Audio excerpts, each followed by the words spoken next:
크신 아버지 하나님, 천지의 창조주를 믿습니다. 나는 그의 유일하신 아들 우리 주 예수 그리스도를 믿습니다. 그는 성령으로 잉태되어 동정녀 마리아에게서 나시고 본디오 빌라도에게 고난을 받아 십자가에 못 박혀 죽으시고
우리 친구들 안녕.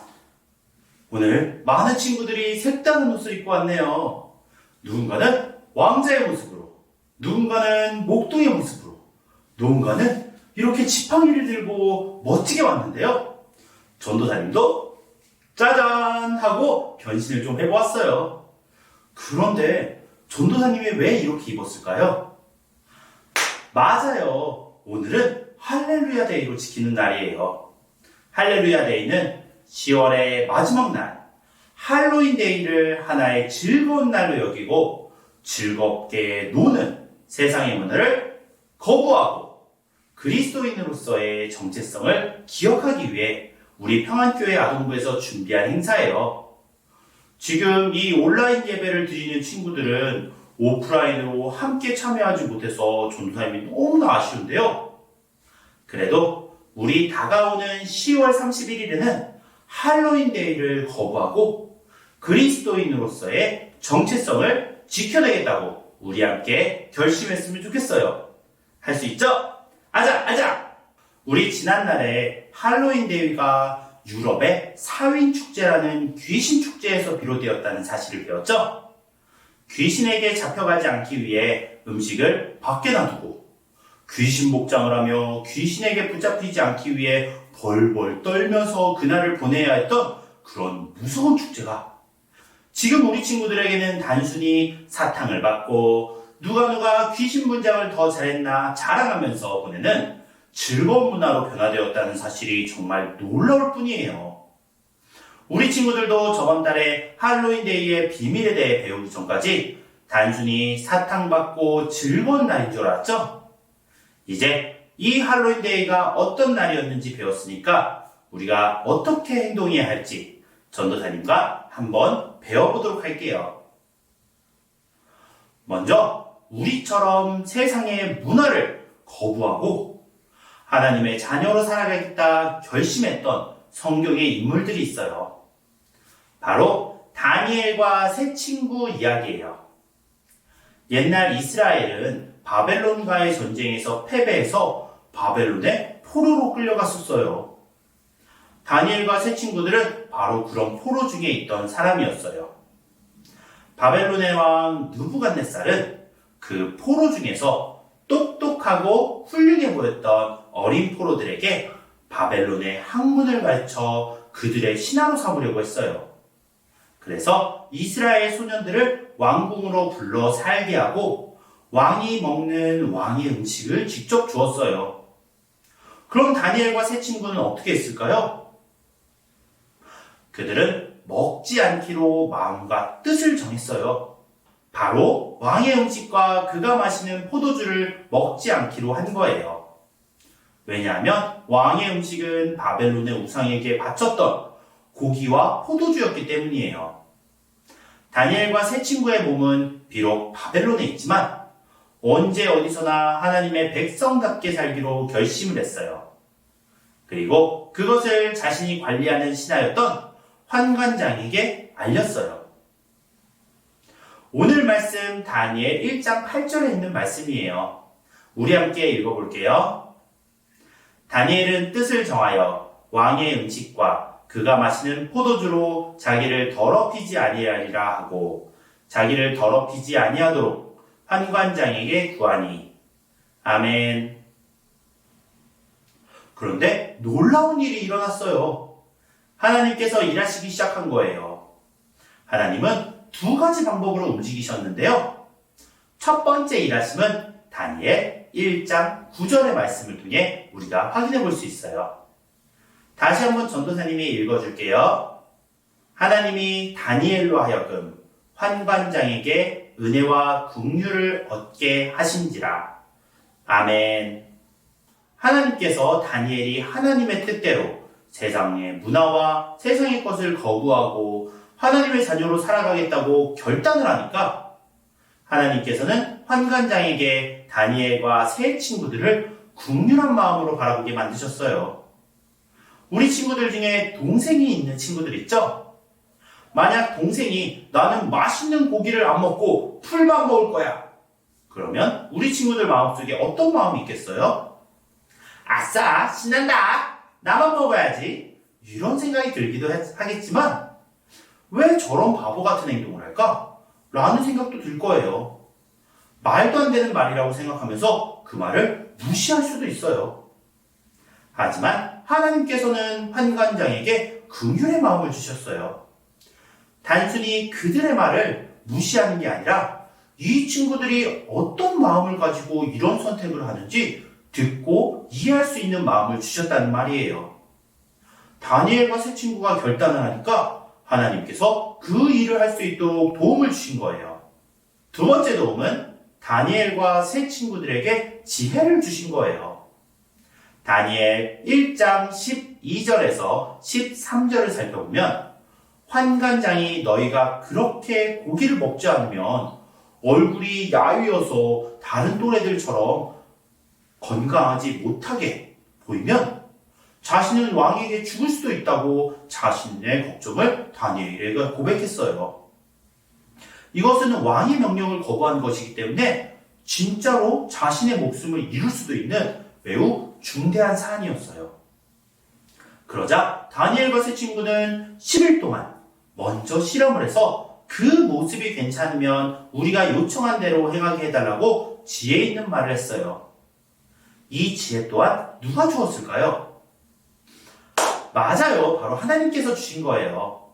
하나님께서 환관장의 마음도 움직여 주셨을 뿐만 아니라 다니엘과 세 친구들에게는 지혜 있는 말을 주셔서 이 상황을 슬기롭게 넘어갈 수 있도록 만들어 주셨어요. 예수님께서도 제자들에게 복음을 전하는 일, 세상과 구별되며 살아갈 때마다 어려움이 닥칠 것이지만 걱정하지 말라고 하면서 다음과 같은 말씀을 하셨어요. 마태복음 10장 19절에서 20절에 있는 말씀이에요. 전도사님이 읽어줄게요. 너희를 넘겨줄 때 어떻게 또는 무엇을 말할까 염려하지 말라. 그때 너희에게 할 말을 주시리니 말하는 이는 너희가 아니라 너희 속에 말씀하시는 이 곧 너의 아버지의 성령이시니라. 아멘. 사랑하는 평안교회 친구들, 다니엘과 세 친구들을 본 다른 사람들은 단순히 음식 가지고 뭘 저렇게까지 유난스럽게 하고 있을까? 라고 생각할 수도 있어요. 하지만 그 음식 안에 담겨져 있는 바벨론의 문화를 거부하고 그리스도인으로 살아가겠다라고 결단하는 행동이었어요. 오늘 우리가 할렐루야 데이라고 표현하면서 이렇게 다르게 행동한 것은 단지 귀신 복장 안 하고 성경인물 복장할래요? 이런 옷을 바꿔 입는 행동이 아니에요. 세상의 문화를 거부하고 하나님의 자녀로서 그리스도인으로 멋지게 살아가겠다고 결단하는 의지의 표현이에요. 우리가 하나님 앞에서 그런 믿음의 결단을 할 때 주님께서는 다니엘과 세 친구들을 도와주었듯이 우리 친구들도 도와주실 거예요. 나에게 지혜로운 말을 할 수 있도록 도와주실 거고 나의 이야기를 들은 다른 사람들이 나를 통해 하나님을 알고 예수님을 알게 되고 복음을 알게 되는 놀라운 변화를 경험할 수 있을 거예요. 이번 주 우리 친구들이 TV에서 친구들과의 관계 속에서 할로윈데이 이야기를 참 많이 할 텐데 그럴 때마다 그런 문화를 단호하게 거부하고 예수 그리스도의 사랑과 복음을 전할 수 있는 멋진 평안교회 친구들이 될 수 있기를 전도사님이 응원할게요. 전도사님이 기도하겠습니다. 하나님 감사합니다. 우리 친구들 세상의 문화를 거부하는 그 행동이 얼마나 어려운 행동인지 너무나 잘 알고 있습니다. 때로는 두렵기도 하고 때로는 부끄럽기도 하고 그것이 너무 어려워 하지 않을까 고민이 되는 순간들도 참 많을 것입니다. 이번 주 우리 친구들이 그렇게 살아갈 것입니다. 주님, 그럴 때마다 우리 친구들에게 용기를 더하여 주시고 우리 친구들에게 지혜를 더하여 주셔서 그 순간 하나님의 복음을 지혜롭고 슬기롭게 잘 전할 수 있는 그럼 멋진 평안교회 아동부 친구들이 될 수 있도록 주님 함께하여 주시옵소서. 감사드리며 살아계신 우리 주 예수 그리스도의 이름으로 기도드립니다. 아멘.